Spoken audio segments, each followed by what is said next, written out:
పట్టభద్రులు teachers MLC ఎన్నికల ప్రచారంలో భాగంగా మంగళవారం రాత్రి మంచిర్యాలకు వచ్చిన కేంద్ర హోంశాఖ సహాయ మంత్రి బండి సంజయ్ ద్విచక్ర వాహనాల ర్యాలీలో పాల్గొన్నారు.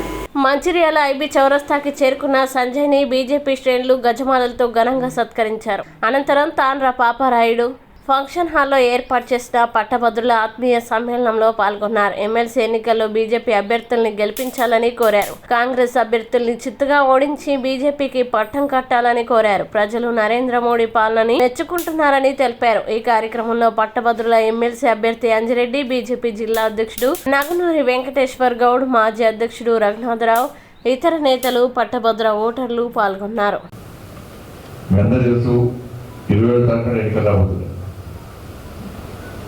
ఇవాళ గ్రాడ్యుయేట్స్ అందరూ కూడా, పట్టభద్రులందరూ కూడా, మేధావి వర్గం అంతా కూడా ఎదురు చూస్తున్నారు. 27 ఎప్పుడు వస్తుందా, భారతీయ జనతా పార్టీ అభ్యర్థులను ఎప్పుడు గెలిపించాలి, ఈ మూఢతో కాంగ్రెస్ పార్టీకి ఏ విధంగా గుణపాఠం చెప్పాలని చెప్పి వాళ్ళ ఓటు అనే ఆయుధాన్ని మొత్తం సిద్ధం చేసుకొని పట్టభద్రులందరూ ఉన్నారు. దీనికి కారణం ఏంటంటే నరేంద్ర మోడీ గారి ప్రభుత్వం మీద విశ్వాసం, నరేంద్ర మోడీ గారి నాయకత్వం మీద ఒక భరోసా.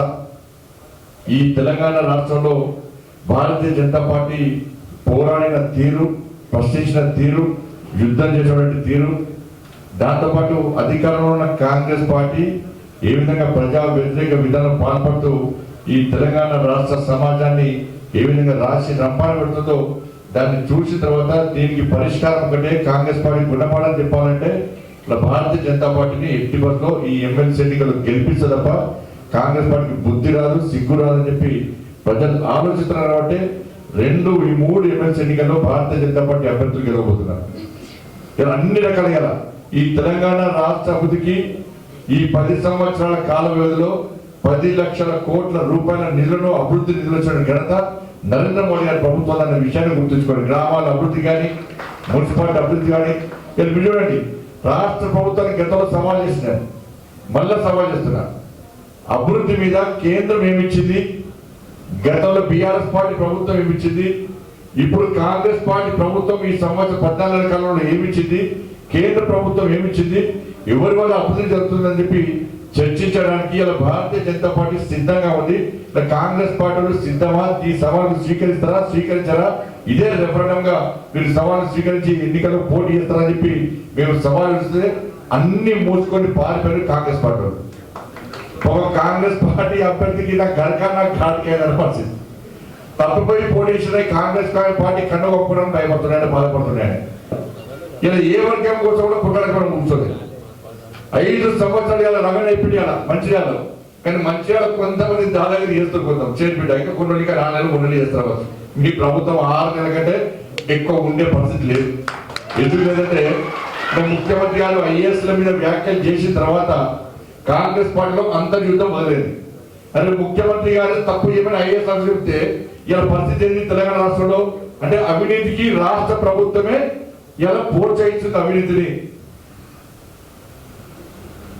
ఎట్లుంటారు ప్రభుత్వం ఇక ఈ అన్నిటికీ పరిష్కారం ఏంటంటే ఎమ్మెల్సీ ఎన్నికలే పరిష్కారం, ఎమ్మెల్సీ ఎన్నికలే పరిష్కారం.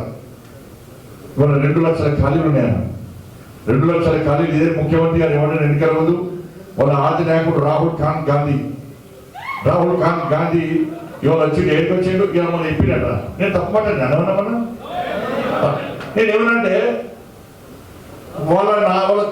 ఆయన ఒక కాంగ్రెస్ పార్టీ లీడర్ నన్ను అడిగాడు మీడియాలో బ్రేకింగ్ న్యూస్. నేను బండి సంజయ్కి ఏం చేస్తే తండ్రి మాత్రమే కొడుకొస్తుంది అన్నాడు. ఫిరోజ్ ఖాన్ గాంధీ అన్నప్పుడు ఫిరోజ్ ఖాన్ గాంధీ కొడుకు పేరు ఏమైతుంది, రాజీవ్ ఖాన్ గాంధీ అవుతుంది. గాంధీ కాదు రాజీవ్ ఖాన్ అవుతుంది. మరి రాజీవ్ ఖాన్ కొడుకు పేరు ఏమైతుంది, రాహుల్ ఖాన్.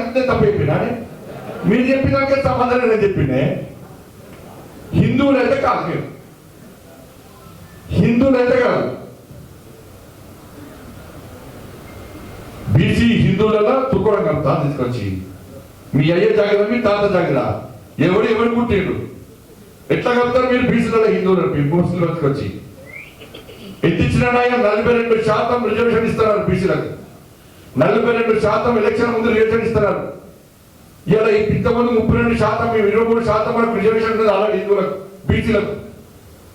ఇక 42% ఇస్తా ఉన్నారు, 10% ముస్లింలు తీసుకొచ్చి ఈ బీసీలలో కలిపితే వీళ్ళు ఇచ్చింది ఎంత? 32% మాత్రమే బీసీలకు రిజర్వేషన్ ఇస్తూ 42% ఇవ్వడానికి కేంద్రానికి నివేదికలు పంపుతారట. నేను బరాబర్ చెప్పాను, మీరు ముస్లింలను కలిపి బిల్లు ఢిల్లీకి పంపితే అది లామినేషన్ చేసి మీకు పంపుతా బిల్లు పెట్టుకున్నారు ఫైల్. మేము ఇచ్చే ప్రసక్తి లేదు. మీరు ఇచ్చేది 32% బీసీలకు. బీసీలకు కొమ్మ పుస్తున్నారు మీరు కదా 32% ఇచ్చి, ఇంకా 10% తుర్కోలకు ఇస్తున్నారు. మీరు మాకు ఇస్తలేరు, బీసీలకు ఇస్తున్నారు, హిందువులకు ఇస్తలేరు. అదే హైదరాబాద్ లో రాజశేఖర రెడ్డి ప్రభుత్వం రాజశేఖర రెడ్డి 4% రిజర్వేషన్ ఇస్తే, ముస్లింలను బీసీలకు గుర్తించి 4% రిజర్వేషన్ ఇస్తే, హైదరాబాద్ జిహెచ్ఎంసీ ఎన్నికల్లో 32 మంది గెలవాల్సిన హిందువులైన బీసీలు గెలవాల్సిన స్థానాల్లో తుర్కోలకు గెలిచారు. మరి వాళ్ళ 10% ఇస్తే హిందువులు ఎక్కడ గెలవరు, మొత్తం అనేది అర్థమవుతుందన్న. కాంగ్రెస్ పార్టీ ఏం చేసిన ఎన్నికల ముందు బీఆర్ఎస్ పార్టీ అది అభ్యర్థులు కరువైపోయారు. చూద్దామంటే లాస్ట్ ఒక్కనే వేడాడ. వీళ్ళే కేసీఆర్ ఫోన్ చేసి కేసీఆర్ కొడుకు చెప్పాడట, కొడుక ఇచ్చారు పోతుందన్నది. ఈ కేసీఆర్ పద్ధతి బీఆర్ఎస్ పార్టీ భారత రాష్ట్ర సమితి అన్నాడు. అక్కడికైనా పోటీ చేస్తాడు. ఇక్కడ మహారాష్ట్ర పోటీ చేసి నానే పీకి అంటే మీకు రాదు, మళ్ళీ రాలేదు. కర్ణాటకలో పోటీ చేస్తాడు అంటే వీకేడు. యూపీలో పోటీ చేస్తాడు, యూపీలో పోటీ చేయలేదు. లాస్ట్కు భారత రాష్ట్ర సమితికి ఎన్నికల సంఘం గుర్తించలే, అది తెలంగాణ రాష్ట్ర సమితి మళ్ళీ అయిపోయింది. వాళ్ళకి అభ్యర్థులు కలవారు. సరే వాళ్ళంటే అభ్యర్థులు కలవరు. అధికారంలో ఉన్న పార్టీకి అభ్యర్థులు కరువైనంటే దేశంలో ఓన్లీ తెలంగాణ రాష్ట్రమే. కాంగ్రెస్ పార్టీకి టీచర్స్ ఎమ్మెల్సీ అభ్యర్థులు లేనేలేదు, పోటీ చేస్తున్నారు. ఇక్కడ మరి కేసీఆర్ అరెస్ట్ చేస్తున్నారు. ఎవరు ఏది వేయండి మరి? నేను తీసుకుపోయి అరెస్ట్ చేసే, నీ బిడ్డ పిల్ల కూడా లేకుండా చేసే నేను. ఇదే కేసీఆర్ కదా నీ లోపడేసింది. నేను అనుకున్నా, అప్ప రేవంత్ రెడ్డి అయినా ముఖ్యమంత్రి, కనీసం మా పార్టీ కాకుండా అయినా నాయుడు కేసీఆర్ పగ తీసుకుంటారనుకునే అయిపోయి సస్పెండ్ అయింది. ఆ పగతో సస్పెండ్ అయ్యింది. కాళేశ్వరం ఇద్దరు ఒకటేనే, నమ్మండి. ఈ బీఆర్ఎస్ కాంగ్రెస్ ఒకటే. కాంగ్రెస్ కు మద్దతుగానే బీఆర్ఎస్ ఎన్నికల్లో పోటీ చేయలేదు. కాంగ్రెస్ ను గెలిపించడానికి బీఆర్ఎస్ మీద పోటీ చేయలేదు. ఎందుకు పోటీ చేయాలంటే కేసులో మాఫీ ఇచ్చిపుచ్చుకునే ధోరణి ఇద్దరు. కాబట్టి రెండు పార్టీలు ఒకటి, ఈ పార్టీకి వేసినా ఆ పార్టీకి వేసినా పోయి మోర్లు వేసినట్టు. ఇక బయటకు వచ్చి నీతులు పడతారు, మేము తిట్టుకుంటాం చూడు, మీరు చూడు అన్నాడు.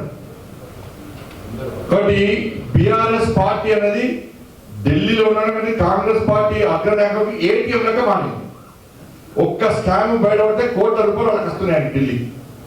కానీ మీకేది ఒక్కొక్క కేసు బయటపడుతున్నారు, మాఫీ చేస్తున్నారు.